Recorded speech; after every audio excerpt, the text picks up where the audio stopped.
नमस्कार मित्रांनो, मी आपल्या सर्वांचे स्वागत करतो माझ्या ई नोकरी संदर्भ या यूट्यूब चॅनलवरती। जॉब रिलेटेड काही पण अपडेट असली की आपण या यूट्यूब चॅनलवरती लगेच अपलोड करत असतो। जर या चॅनलवरती तुम्ही नवीन असाल तर या चॅनलला सबस्क्राईब करा, व्हिडिओला लाईक करा आणि जास्तीत जास्त आपल्या फ्रेंड्ससोबत व्हिडिओला शेअर करा। सोबतच आपलं टेलिग्राम चॅनल आहे, व्हिडिओच्या डिस्क्रिप्शनमध्ये तुम्हाला टेलिग्रामची लिंक मिळेल, तिथून तुम्ही टेलिग्रामच्या ग्रुपला जॉईन होऊ शकता। जे काही महत्त्वाचे जे काही अपडेट्स असतात छोट्या मोठ्या त्या मोस्टली आपण काय करतो टेलिग्राम ग्रुपवरती टाकत असतो। तर चला सुरुवात करूया मित्रांनो। बघा मित्रांनो, सध्याची जी सर्वात मोठी अपडेट आहे तर आपण ऑलरेडी आज जिल्हा परिषदेचा निकाल लवकरात लवकर लागावा याच्यासाठी प्रयत्न करत होतो। त्याच्यासाठी आपण मी तुम्हाला याच्या आधी पण एक व्हिडिओ बनवला आहे ज्याच्यामध्ये आपल्याला ट्विटर मोहीम राबवायची होती, त्याच्याबद्दल अपडेट दिली होती। तर तो व्हिडिओ पण तुम्ही माझ्या व्हिडिओच्या डिस्क्रिप्शनमध्ये गेले किंवा माझ्या व्हिडिओच्या लिस्टमध्ये गेले तर तुम्हाला इथे तो व्हिडिओ पण मिळून जाईल। तर आपल्याला 10 ते 11 आज आपल्याला 10 ते 11 या दरम्यान ट्विटरवर पण घ्यायचा आहे। तर आता चला बघूया आजची जी अपडेट आहे। तर खूप सॅड न्यूज आहे मित्रांनो। नॉन पेशा क्षेत्र असो की सरळ सेवा भरतीतील जिल्हा परिषदेची जी तयारी करतात त्या विद्यार्थ्यांसाठी खूप एक दुःखद बातमी आहे। आणि दुःखद बातमी म्हणजेच काय, तर सदर भरतीतून 30% जागा कपात केल्या जातील। तर या संदर्भात एक नवीन जी आर आलेला आहे काल रात्री, आणि या रात्रीच्या जे जी आरमध्ये स्पष्ट असा उल्लेख केलेला आहे की सदर भरतीमधील 30% जागा या कंत्राटी कर्मचाऱ्यांसाठी भरण्यात यावा। तर या संदर्भात संपूर्ण माहिती आपण जाणून घेणार आहोत। त्याच्यासाठी तुम्हाला व्हिडिओ जराही स्किप न करता संपूर्ण बघायचं आहे, कारण खूप खूप इम्पॉर्टंट आणि विद्यार्थ्यांसाठी कसं आहे, जे जे विद्यार्थी सरळ सेवा भरतीची तयारी करतात स्पेशली जिल्हा परिषदेची, त्यांच्यासाठी तरी खूप म्हणजे दुःखद बातमी आहे। तर ही संपूर्ण माहिती आपण या व्हिडिओमध्ये समजून घेणार आहोत। त्याच्यासाठी तुम्हाला व्हिडिओ जरा स्किप न करता बघायचा आहे। आणि याच्यामध्ये तुम्हाला काही डाऊट असतील तर तुम्हाला काय करायचं आहे, कमेंट बॉक्समध्ये येऊन कमेंट पण करायचं। तर बघा मित्रांनो, परत एकदा तुम्हाला रिक्वेस्ट करतो, जेवढे विद्यार्थी बघत आहेत तर त्या सर्वांनी या व्हिडिओला लाईक करून जास्तीत जास्त विद्यार्थ्यांपर्यंत हा व्हिडिओ पोहोचला पाहिजे। त्याच्यासाठी ही माहिती शेअर करा, कारण हा काही खूप चुकीचा निर्णय सरकारकडून घेण्यात आलेला आहे। कारण बघा, आता इथे आहे एक्झाम, आता आपली सुरू आहे एक्झाम। काही जिल्ह्यांचे पेसा क्षेत्रातील नॉन पेसा क्षेत्रातील एक्झाम झालेले आहेत आणि पेसा क्षेत्रातील पेंडिंग आहेत। तर या विद्यार्थी आस लावून बसलेले आहेत की आपल्याला आता कुठे ना कुठे निकाल लागून नियुक्ती मिळेल। पण आता याच्यामध्येच यांनी एक नवीन घोडं उभं केलं आहे, आणि ते घोडं असं आहे की सरळ 30% तुम्ही इथं यांनी जी आर काढला आहे की 30% कॉन्ट्रॅक्च्युअल जे कर्मचारी आहेत त्यांना इथे सामील करा। जर तुम्हाला असंच करायचं होतं तर मी तुम्हाला तो जी आर पण दाखवेल। तर याच्या आधी मग तुम्ही त्या जाहिरातीमध्येच ज्या जाहिरातीमध्ये जागा दाखवल्या होत्या तर तेवढ्या जागा दाखवायला नव्हत्या पाहिजे। ऑलरेडी त्याच्यात 30% मायनस करून दाखवायला पाहिजे। विद्यार्थ्यांनी काय केले, जागा भरून फॉर्म भरलेले आहेत। जर एका ठिकाणी फॉर ओपन कॅन्डिडेट जर एका जिल्ह्यामध्ये 10 ते 10 जागा असतील तर विद्यार्थ्यांनी 10 जागेसाठी फॉर्म भरले, आणि तुम्ही याच्यातील जर 30% जागा मायनस करताय तर मग याच्यामध्ये विद्यार्थ्यांना नुकसान विद्यार्थ्यांचं आहे ना। विद्यार्थ्यांनी हजार रुपये भरून फॉर्म भरले, त्याच्यानंतर एक्झाम दिल्या, एक्झामची तयारी केली, त्यांनी आपला टाईम वेस्ट केला, बरोबर की नाही। त्यांनी त्यांचे पैसे घालवले, त्या कुठे विद्यार्थी रूम करून राहतात, कुठे कोणत्या पद्धतीमध्ये काय म्हणतो परिस्थितीमध्ये त्यांनी तयारी केली, आणि सरसकट जर आता तुम्ही जी आर काढताय, एखादी अगदी मूर्खपणाचं जर हे लक्षण आहे। कारण याच्यामध्ये तुम्हाला जर 30% कॉन्ट्रॅक्च्युअल भरती घ्यायची आहे, म्हणजे विद्यार्थ्यांना समाविष्ट करायचं कर्मचाऱ्यांना, तर ते तुम्ही वेगळं करायला पाहिजे। याच्यामध्येच घालण्याची काही गरज नाही की तुम्ही जी भरती चालू आहे, ज्या भरतीचा निकाल येणार आहे आणि त्याच्यामध्ये जर तुम्ही घालत असाल तर मग याच्यामध्ये ही सर्व खूप खूप म्हणजे चुकीचा निर्णय। आणि याच्या संदर्भात आपण संपूर्ण माहिती बघणार आहोत। मी तुम्हाला तो जी आर दाखवतो, आपल्या टेलिग्रामवर ऑलरेडी तो टाकलेला आहे। सर्वात आधी आपण तो टेलिग्राम ग्रुपवरती आपला टाकलेला होता, तिथे तुम्हाला या टेलिग्राम ग्रुपला जा, तुम्ही लिंकवरून तुम्हाला मिळून जाईल। आणि याच्यामध्ये नेक्स्ट आहे आरोग्यसेवक, आरोग्यसेविका, आणि फक्त आरोग्यसेवक आरोग्यसेविकाच नाही, तर याच्यामध्ये आत्तापर्यंत ज्या भरत्या झालेल्या आहेत बघा, बऱ्याचशा एक्झामच्या काय म्हणतो आपण जिल्हा परिषदेच्या अजूनही नियुक्त्या पेंडिंग आहेत। मग त्या बहुउद्देशीय कर्मचारी असो, आरोग्य कर्मचारी की मग आरोग्य पर्यवेक्षक असो, या सर्वांना हा जी आर लागू होणार आहे। तर तुम्ही असं समजू नका की आमची आता एक्झाम झालेली आहे आणि आमच्या भरतीवर काही फरक पडणार नाही। तर आपल्याला माहिती आहे की अजूनपर्यंत बऱ्याचशा जिल्ह्यांच्या नियुक्त्या मिळालेल्या नाही, तर याच्यावरती पण हा फरक पडू शकतो। म्हणून तुम्ही सर्वांनी हा व्हिडिओ बघायचा आणि व्हिडिओला जास्तीत जास्त काय करायचं आहे, शेअर करायचं आहे, आणि याला जास्तीत जास्त लाईक, आणि तुम्हाला पण इथे कमेंट बॉक्समध्ये येऊन तुमचं काय म्हणणं आहे कमेंट बॉक्समधून कमेंट करायचं आहे। तर आता बघा, तुम्ही हे आपल्या एक्झाम झालेलं होतं नॉन पेसा क्षेत्रातील, आणि 13 जिल्ह्यातील एक्झाम झालेल्या होत्या। आणि हा टाईम टेबल तुम्हाला याच्यासाठी दाखवतोय मी की इथे जो जी आर आहे त्या जी आरमध्ये 16/4/2024चा उल्लेख केलेला आहे। तर या दिवशी जो आहे मित्रांनो, आरोग्य सेविका यांची एक्झाम झालेली होती आणि बाकीचे जे एक्झाम आहेत 10, 11, 12, 12, 13 10, 11, 12 आणि 13, 14, 15ला आरोग्यसेवक यांची एक्झाम झाली होती आणि उरलेल्या ज्या एक्झाम होत्या त्या ग्रामसेवकच्या एक्झाम होत्या. पण आता हा जो GR आहे, GRमध्ये तुम्हाला मी त्याची आता थोड्या वेळात दाखवेल मी. त्याच्यामध्ये 16 तारखेचा उल्लेख केलेला आहे, पण तो पण क्लिअरली त्यांनी काही मेन्शन केलेलं नाही. तर आपण ते पण आता माहिती बघूया.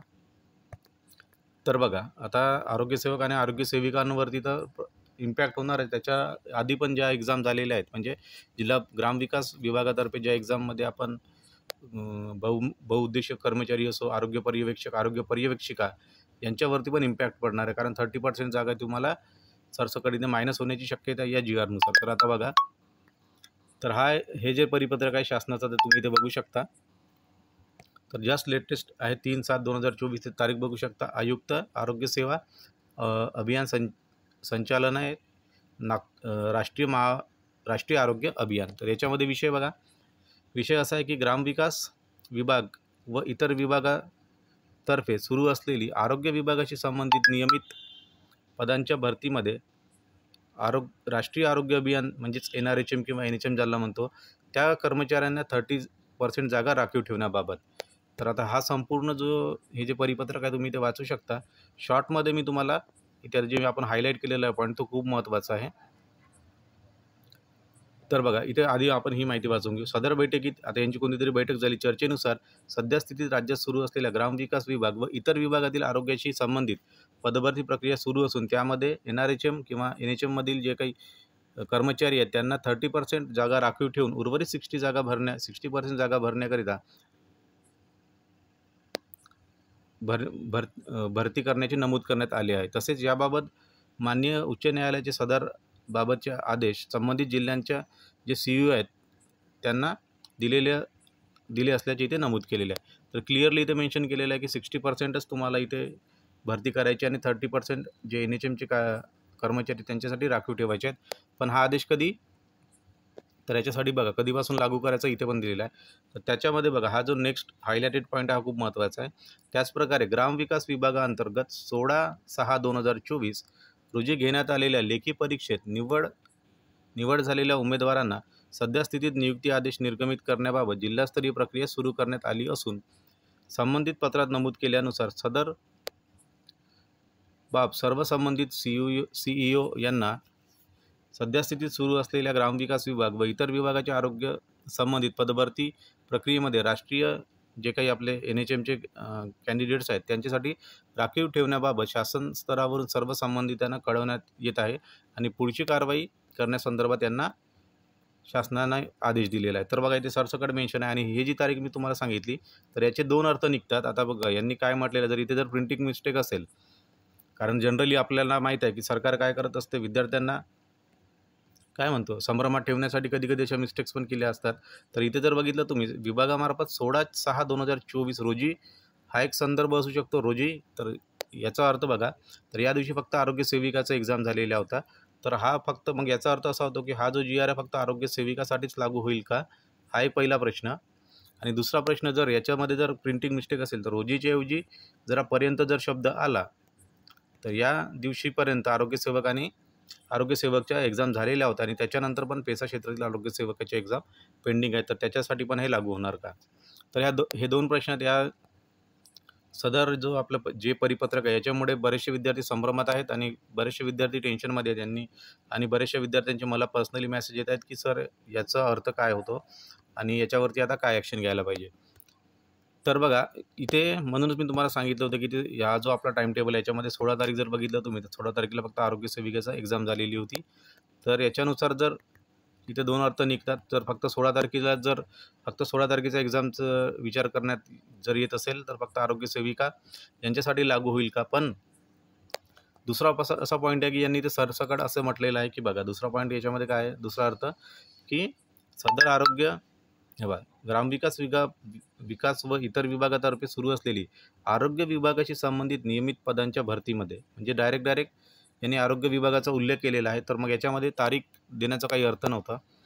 तर याच्यामुळे आता बरेचसे संभ्रम निर्माण झाले आणि विद्यार्थ्यांनी आता काय करावं याच्या संदर्भात जी आपली नवीन समोरील दिशा आहे ती आपल्याला ठरवावी लागेल. त्याच्यासाठीच मी आपण बघा मित्रांनो, इथे तुमच्यासाठी कोणी धावून येणार नाही आणि मी इथे प्रयत्न करतोय तर फक्त आणि फक्त तुमच्यासाठी. इथे माझा कुठलाही स्वार्थ नाही आणि याच्यासाठीच आपण आज बघा ट्विटर वॉर पण आयोजित केलेला होता. तर जे विद्यार्थ्यांनी ऑलरेडी व्हिडिओ बघितलेला आहे माझा, एक हा जुना व्हिडिओ, तर याच्यामध्ये आपण टाईम पण दिलेला होता 10 ते 11 दरम्यान. तुम्हाला काय करायचं, ट्विटर वॉरसाठी इथे सहभागी व्हायचं आहे.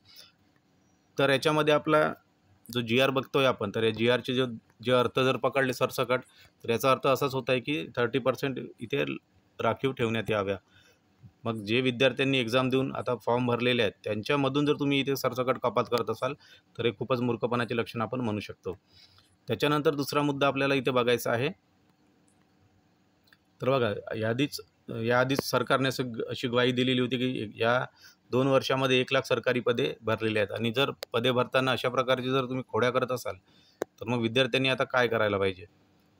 तर खूप म्हणजे काय म्हणतो मित्रांनो, डिसअपॉइंटिंग हा रिझल्ट आहे. म्हणजे आपण काय म्हणतो याला, हा GR आहे, हे परिपत्रक आहे. याच्यामध्ये आणखी सरकार काय अपडेट देते, तर ते आपल्याला काय करावं लागेल. आता सर्व विद्यार्थ्यांना तुम्ही याच्यावरती एकच उपाय की कॉल करून आता हे तुम्ही जे आहे, आपण जे नंबर टाकलेले होते टेलिग्रामवरती, त्याच्यावरती तुम्हाला जाऊन प्रत्येक डिपार्टमेंटला, म्हणजे प्रत्येक जे आपले याच्यावरतीचे अधिकारी आहेत, आरोग्य ग्रामविकास विभागाशी रिलेटेड, त्या संपूर्ण जे अधिकारी आहेत त्यांना तुम्हाला हे प्रश्न विचारावे लागतील की याच्यामध्ये हे का बाबा, म्हणजे काय बरं असं म्हणजे तुम्ही कोणता निर्णय असा घेताय आणि हा जो निर्णय घेताय तो अगदी चुकीचा आहे. याच्यासाठी पण आपण ट्विटर वॉर पण आयोजित करू शकतो. फक्त तुम्हाला काय करायचं मित्रांनो, तर तुम्ही ॲग्री असाल तर व्हिडिओला जास्तीत जास्त तुम्हाला लाईक करून तुम्हाला तुमचं काय करायचं आहे, म्हणजे तुम्ही रेडी आहात त्याच्यासाठी तुम्हाला हे याच्या माध्यमातून मला सांगायचं आहे. आणि याच्यावर व्यतिरिक्त तुम्हाला तुमचे काही जर तुम्हाला काही डाऊट असेल, कमेंट बॉक्समध्ये कमेंट करा. जे मी बोलतोय ते योग्य आहे की नाही, त्याच्यामध्ये तुम्हाला काय वाटतंय. तर हा जो निर्णय घेतलेला आहे सरकारने, आधी एक्झाम घेऊन घ्यायच्या, विद्यार्थ्यांना जागा दाखवायच्या, एवढ्या जागा आहेत, विद्यार्थ्याकडून पैसे लुटून घ्यायचे हजार रुपये, आणि मग त्याच्यानंतर असा एक निर्णय काढायचा की ज्याच्यामुळे विद्यार्थी शॉकमध्ये जातील. तर हा एक होता निर्णय. आणि दुसरा एक विषय मी विसरलो याच्यामध्ये, हा परिपत्रक आल्यामुळे अशा वाढल्या तुमच्या की आता कुठे ना कुठे हालचाल सुरू आहे. आपण जी ट्विटर मोहीम आणि कॉलची मोहीम राबवली होती आपण एक दिवसाआधी, तर याचा इम्पॅक्ट कुठे ना कुठे पडलेला आहे. फक्त आपल्या चॅनलमार्फतच ही प्रक्रिया आपण राबवली होती आणि बरेचसे विद्यार्थी सहभागी झाले होते. बऱ्याचशा विद्यार्थ्यांनी कॉल पण केलेला होता. तर तिथून पण आपल्याला माहिती मिळालेली होती की जुलैमध्ये निकाल येणार आहे म्हणून.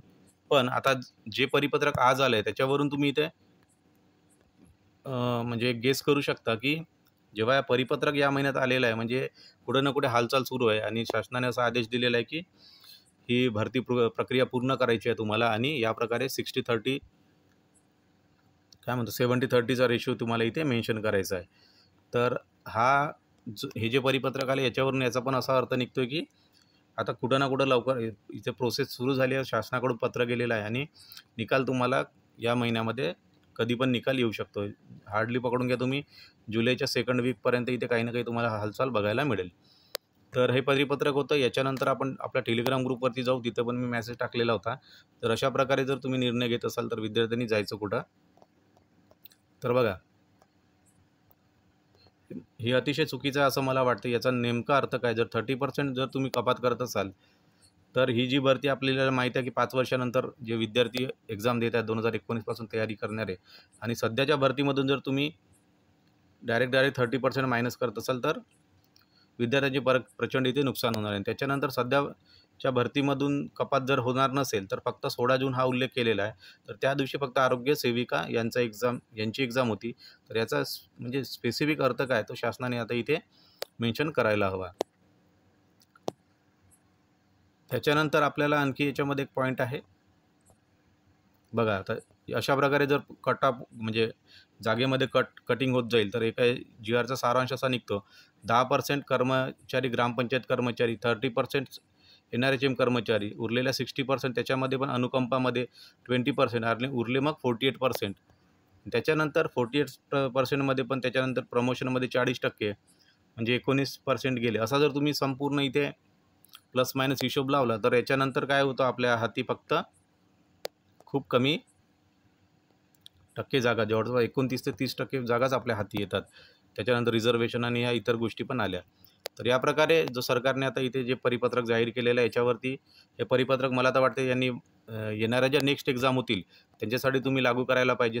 जी सरसकट भरती आता सुरू आहे त्या भरतीवरती याचा कुठलाही इम्पॅक्ट झाला नाही पाहिजे. सरकारने आता हे जे परिपत्रक आहे ते याच्यावरती मागे घ्यायला पाहिजे असं सर्व विद्यार्थ्यांचं म्हणणं आहे.